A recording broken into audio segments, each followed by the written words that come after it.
Okay मित्रांनो, so आजचा topic आहे limit order versus market order. ठीक आहे. म्हणजे खूप जणांची क्वेरी आली की लिमिट ऑर्डर नक्की काय असतं, मार्केट ऑर्डर नक्की काय असतं.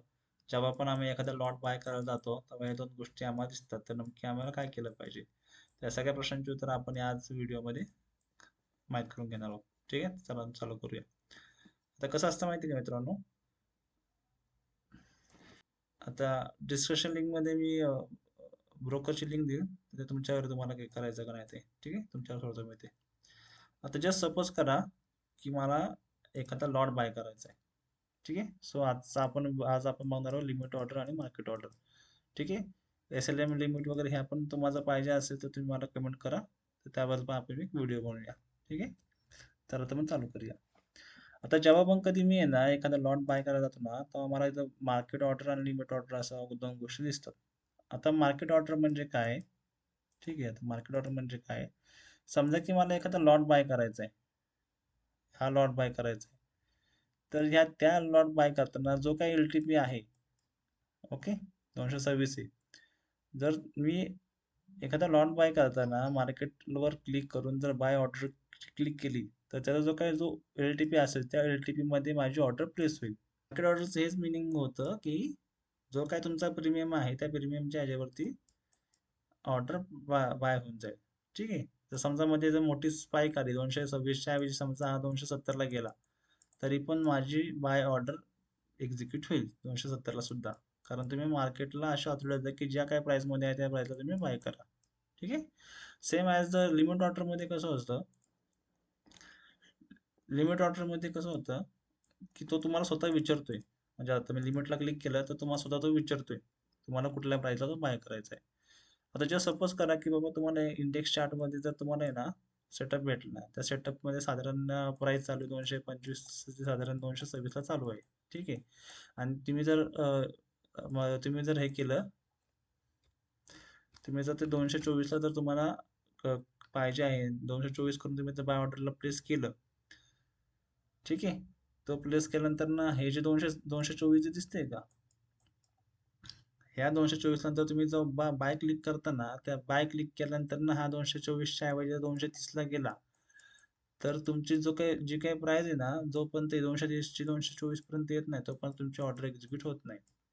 ठीक आहे, हे झालं तुमचं लिमिट ऑर्डर.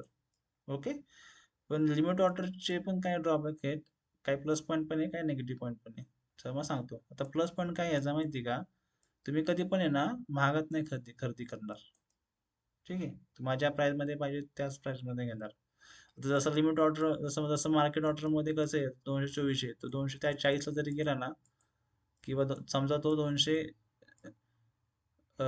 तो 50ला जरी गेला, तरी मार्केट ऑर्डरने तुमचा एक्झिक्यूट होईल. लिमिट ऑर्डरनी तुमचं ज्या प्राइसमध्ये तुम्हाला पाहिजे त्या प्राइसमध्ये तुम्हाला भेटून जाईल. म्हणजे कधी पण तुम्ही महाग नाही खरेदी करणार. ठीक आहे, तर आता याचा जसं प्लस पॉईंट आहे, याचा निगेटिव्ह पॉईंट पण आहे. आता निगेटिव्ह पॉईंट काय याचा,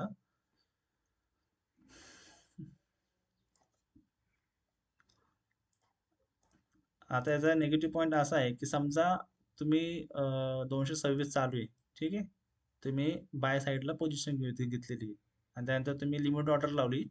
लिमिट ऑर्डर लावताना तो साधारण 225 226च्या आसपास चालू आहे. ओके, पण तुम्ही 224 जर लिमिट ऑर्डर लावली आणि त्यानंतर तो समजा 230ला गेला आणि तुमच्या एंट्री पॉईंटला आलाच नाही, म्हणजे तो रिटेस्ट करायला पण तुमच्या एंट्री पॉईंटला आला नाही, त्यानंतर तुमच्या तो डिरेक्शनला गेला, 230 म्हणा, 240 म्हणा, तर अशा केसमध्ये कसं होतं की तुमचं ॲनालिसिस बरोबर आहे. ठीक आहे, मार्केट तुमच्या डिरेक्शनला पण चाललंय, पण तुमची ऑर्डर प्लेस नाही, त्यामुळे तुम्हाला प्रॉफिट नाही भेटणार. ठीक आहे, नो प्रॉफिट. तर हा याचा ड्रॉबॅक आहे. कळलं? आता जर तुम्ही मला विचारलं की आता आम्ही नक्की करायचं काय, लिमिट ऑर्डर घेतलं पाहिजे का मार्केट ऑर्डर घेतलं पाहिजे, तर मी तुम्हाला सिंपल सांगतो, लिमिट ऑर्डर आणि मार्केट ऑर्डर. आता समजा की तुमचं ॲनालिसिस बरोबर आहे. ठीक आहे, ॲनालिसिस बरोबर आहे आणि मार्केट आहे ना त्या साधारण त्याच रेंजमध्ये आहे, क्लोजिंगच्या आसपास आहे, तर अशा वेळेस तुम्ही ना मार्केट ऑर्डरला तुम्ही जाऊ शकता. पण तुम्हाला जर असं वाटते की बाबा क्लोजिंग फार लांब मिळाली, ठीक आहे, तर थोडंफार खाली आलं किंवा रिटेस्ट आल्यावरच मी एंट्री करेल, तर अशा केसला तुम्ही लिमिट ऑर्डर लावा. ठीक आहे, गोष्टी कळल्या? सिंपल परत एकदा तुम्हाला सांगतो. जर तुमच्या मध्ये दम आहे आणि तुम्हाला क्लोजिंग फार जवळ भेटत असेल तुमच्या एंट्री पॉईंटच्या आसपास, तर तुम्ही मार्केट ऑर्डरनी आरामात जाऊ शकता. 1-2 पॉईंटनी एवढा काही फरक पडत नाही. ठीक आहे. पण तुम्हाला असं वाटतं की बाबा क्लोजिंग फार लांब मिळाली आहे, आपल्या एंट्री पॉईंटपेक्षा खूप लांब क्लोजिंग मिळाली, तर अशा केसला तुम्ही रिटेस्टची वाट बघा, लिमिट ऑर्डर लावून सोडून द्या. भले तो ट्रेड तुमचा मिस झाला तरी चालेल. ठीक आहे. आय होप तुम्हाला या गोष्टी कळल्या असेल लिमिट ऑर्डर आणि मार्केट ऑर्डर बद्दल. ओके. चालेल. चला भेटू मग पुढच्या व्हिडिओमध्ये. जर व्हिडिओ आवडला असेल तर नक्की लाईक, शेअर, सबस्क्राईब करा. ओके. आणि जर तुम्हाला कुठल्या टॉपिकवरती व्हिडिओ पाहिजे असेल तर मला कमेंट करा. मी नक्की त्यावरती मी नक्की व्हिडिओ बनवेल. ओके. चला बाय.